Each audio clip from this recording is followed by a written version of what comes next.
आज जो मोदी जी की रैली हुई, इसके पहले भी उनकी रैली हुई थी, उसमें उतनी भीड़ नहीं हो रही और आपकी रैलियों में इतनी भीड़ हो रही है और बातें ये करते हैं कि आपके समय में जंगल राज था। जो वादे किए थे भारतीय जनता पार्टी जुमले लग रहे हैं। आज महंगाई बढ़ी है, बेरोजगारी बड़े पैमाने पर है, तो कमाई आधी हो गई है, महंगाई दोगुनी है। किसान के सामने आज महंगाई है, लोगों की नौकरियां छूट गई, मैन्युफैक्चरिंग सेक्टर जीरो हो गया है, कोई निवेश बड़ा उत्तर प्रदेश में नहीं आया है। तुम्हें खाद चाहिए, डीएपी नहीं मिल रही, यूरिया नहीं मिल रही, जनता को डबल निराशा मिली है। आज आपने जो चाउमीन रथ बोला, उसके पीछे क्या था उसके पीछे? बाहर के नेता बुलाए गए, वो जुगाड़ के रथ बने हैं। जिसको चुनाव फेस करना है वो रथ पे क्यों नहीं चल रहा है? तो चाउमीन के जो रथ बनते हैं उसका कहीं न कहीं पेंट करके ये लोग चला रहे हैं। ये भी बोल रहे हैं कि महिलाओं को बहुत सम्मान है और हम जंगल राज खत्म कर रहे हैं, बुलडोजर चला रहे हैं। तक हाथरस की बेटी की घटना है। आज महिलाएं सबसे ज्यादा असुरक्षित कहीं है तो वो उत्तर प्रदेश में है। जिन्होंने ये अपराध किया है उनको सजा कब मिलेगी?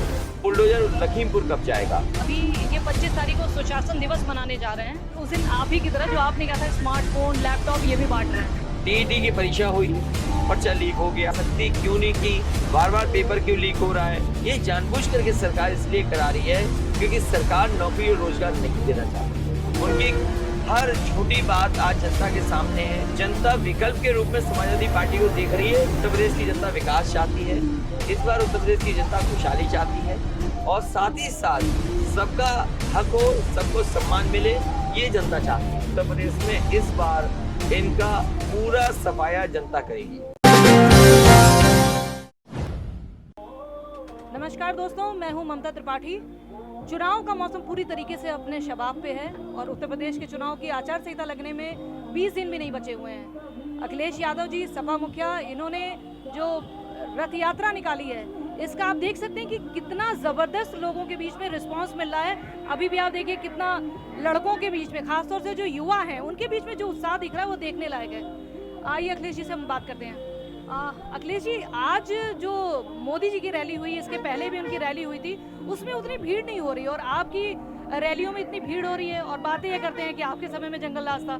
देखिए, जनता को जो वादे किए थे भारतीय जनता पार्टी ने, वो जब जनता उस पर आकलन करती है तो वो तमाम वादे जुमले लग रहे हैं। और इधर जो उनके विकास के विज्ञापन थे, वो जो विकास के विज्ञापन झूठे थे, उनकी हर झूठी बात आज जनता के सामने है।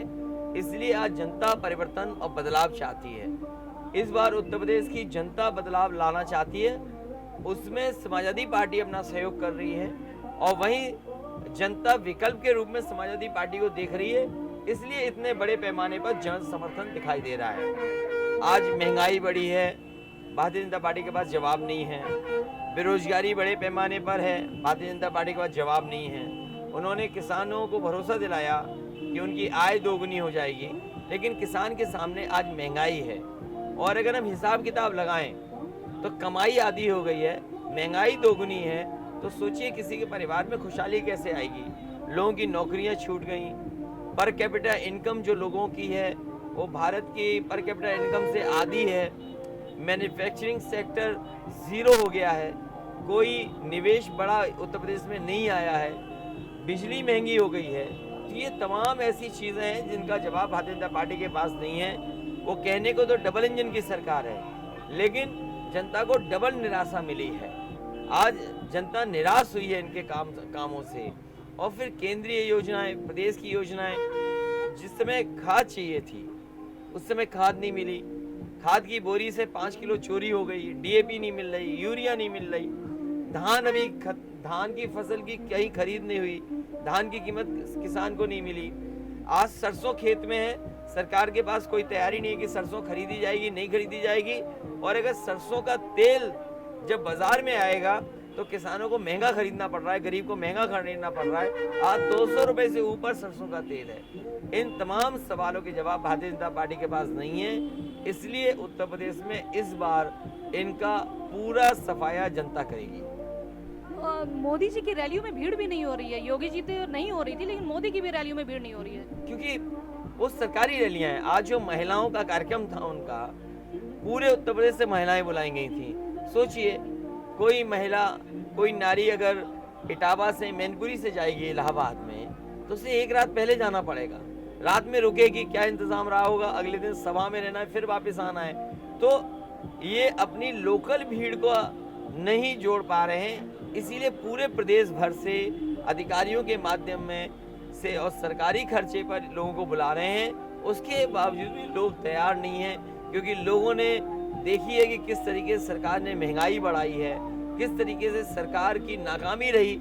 जब उन्हें सबसे ज़्यादा दवाई, बिस्तर और ऑक्सीजन की ज़रूरत थी, सरकार उन्हें नहीं दे पाई। आज आपने जो चाउमीन रथ बोला, उसके पीछे क्या क्या था उसके पीछे? देखिए, समाजवादी रथ इसलिए चला रहे हैं क्योंकि हम जनता का समर्थन जोड़ना चाहते हैं अपने साथ, और बड़ी तैयारी के साथ किया, और बाकायदा कार्यक्रम और हमारा रथ तैयारी से बनाया और फिर तैयारी के साथ चला रहे हैं। लेकिन बीजेपी को लगा कि समाजवादी रथ में जन समर्थन आ रहा है तो हम भी कोई ना कोई रथ चलाएं।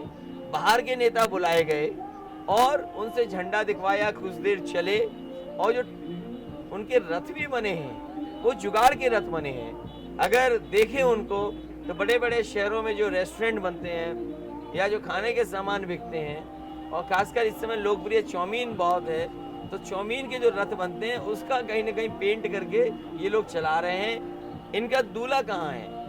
जिसको चुनाव फेस करना है वो रथ पे क्यों नहीं चल रहे हैं? उनको रथ पे चलना चाहिए। उनकी जिम्मेदारी बनती है कि रथ पे चलें और जनता को बताएं कि उन्होंने क्या क्या विकास किए, क्योंकि जनता उनके बुलाने से नहीं आएगी। वो जानते हैं कि जनता निराश कर देगी, इसलिए उन्होंने दिल्ली और बाहर से नेताओं को बुला करके केवल झंडी दिखवाई। आज रथ कहाँ है किसी को नहीं पता।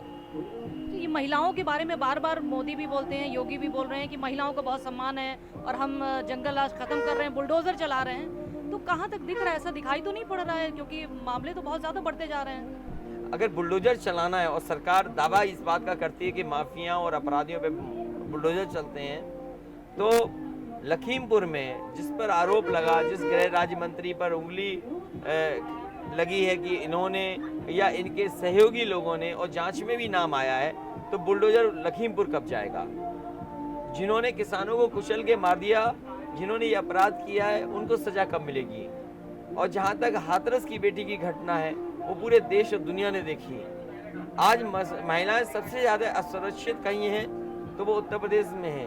एनसीआरबी के आंकड़े जो कहते हैं 40% से ज़्यादा महिलाओं के ऊपर और महिलाओं पर क्राइम बढ़े हैं। इसका जवाब भारतीय जनता पार्टी के पास क्या है? आखिरी सवाल अखिलेश जी, अभी ये 25 तारीख को सुशासन दिवस मनाने जा रहे हैं, और ये सुशासन दिवस मना रहे हैं, और उस दिन आप ही की तरह जो आपने कहा था स्मार्टफोन, लैपटॉप ये भी बांट रहे हैं, तो इनके पास कुछ बताने के लिए नहीं है? इन्हें ये काम अपने घोषणा पत्र में जो लिखा था वो काम पहले करना चाहिए था। कोरोना के समय पर लैपटॉप, स्मार्टफोन, वाईफाई, डेटा बच्चों के काम आता। जब वो काम नहीं कर पाए और जब चुनाव करीब आ गया, हम लोगों ने हर जगह सवाल नौजवानों से पूछा, क्या सरकार ने आपको लैपटॉप दिया है, क्या सरकार ने टैबलेट दी है? उसके बाद जाकर के बढ़ना शुरू हुआ है। मुझे नहीं लगता है कि ये मेड इन इंडिया है, मुझे नहीं लगता कि भारत का बना हुआ ये है। ये जो मेक इन इंडिया और भारत का बना हुआ और जो सपना दिखा रहे थे, ये मुझे जानकारी मिली है पूरा का पूरा चीन से सामान ला करके असेंबल करके और बच्चों को ये सब दिया जा रहा है। आप ही के काम की पुनरावृत्ति एक तरह से ये भी अब बहुत कम बच्चों को दे रहे हैं ये लोग, केवल खाना पूर्ति कर रहे हैं, जिससे कि कल को कोई ये पूछे कि आपने ये देने का वादा किया था, आपने पूरा क्यों नहीं किया। इसलिए खाना पूर्ति करने के लिए जहां उत्तर प्रदेश के बड़ी संख्या में नौजवान हैं, वो चाहते हैं उन्हें रोजगार मिले। टीईटी की परीक्षा हुई, पर्चा लीक हो गया। कई परीक्षाएं ऐसी हैं, 14 परीक्षाएं, हाँ ऐसी परीक्षाएं बहुत सारी जिनमें या तो परीक्षा कैंसिल हो गई या पेपर लीक हो गया। ये जानबूझ करके सरकार इसलिए करा रही है क्योंकि सरकार नौकरी और रोजगार नहीं देना चाहती है। और अगर मंशा ही होती नौकरी रोजगार की, तो जिस दिन पहली बार पेपर लीक हुआ था उस दिन से सख्ती शुरू होती। आखिरकार सरकार ने सख्ती क्यों नहीं की? बार बार पेपर क्यों लीक हो रहा है? बार बार परीक्षाएं रद्द क्यों हो रही हैं? इसकी जिम्मेदार सरकार है, और सरकार जानबूझ करके नौजवानों को नौकरी रोजगार नहीं देना चाहती, इसीलिए लीक हो रहा है, इसीलिए परीक्षाएं रद्द हो रही हैं। अति पिछड़ा, अति दलित नहीं चलेगा। हाँ, इस बार उत्तर प्रदेश की जनता विकास चाहती है, इस बार उत्तर प्रदेश की जनता खुशहाली चाहती है, और साथ ही साथ सबका हक हो, सबको सम्मान मिले, ये जनता चाहती है। और हमें उम्मीद है कि जनता ने जिस तरीके से काम देखा था, डायल 100 का, एम्बुलेंस का, बड़ी बड़ी इंस्टीट्यूशन बनने का, कैंसर इंस्टीट्यूट बनने का, बड़ी बड़ी सड़कें बनाने का, जिला मुख्यालयों को 4 लेन जोड़ने का, बड़े बड़े बिजली कारखाने, शायद जनता चाहती है कि विकास हो, खुशहाली हो, तभी उनका जीवन बदले। तो सरकार में आके कुछ आपका प्लान है ऐसा जो आप बताना चाहेंगे? मैं बहुत सारे चीज़ें अभी नहीं बोल सकता क्योंकि मैनिफेस्टो में आना है कि हम कितनी सस्ती बिजली देंगे, कितना गरीबों को हम बिजली दे पाएंगे, कितना लैपटॉप बांटेंगे, ये तमाम चीज़ बेटियां, बहनों और माओं को क्या सुविधाएं देंगे, ये तमाम चीज़ें जो घोषणा पत्र में आएंगी। थैंक यू हमसे बात करने के लिए। ये थे अखिलेश यादव जी, इन्होंने आपको बताया कि किस तरीके से इस बार का जो 2022 का चुनाव है उसमें वो जनता के बीच में किन मुद्दों के साथ जाएंगे। वो सिर्फ विज्ञापन की राजनीति या फिर जात पात की राजनीति नहीं करेंगे, इधर मुद्दों की राजनीति, जिसको पिछली बार भी इन्होंने बोला था कि काम बोलता है, इस बार काम सच में बोलेगा और 2022 में समाजवादी पार्टी की सरकार 2022 में आपको दिखाई पड़ेगी उत्तर प्रदेश में। Thank you. और आप हमसे जुड़े रहने के लिए सब्सक्राइब करें YouTube पर, फॉलो करें Twitter पर और लाइक करें Facebook पर। और ज्यादा जानकारी के लिए आपको टाइप करना होगा सिर्फ न्यूज़ नशा।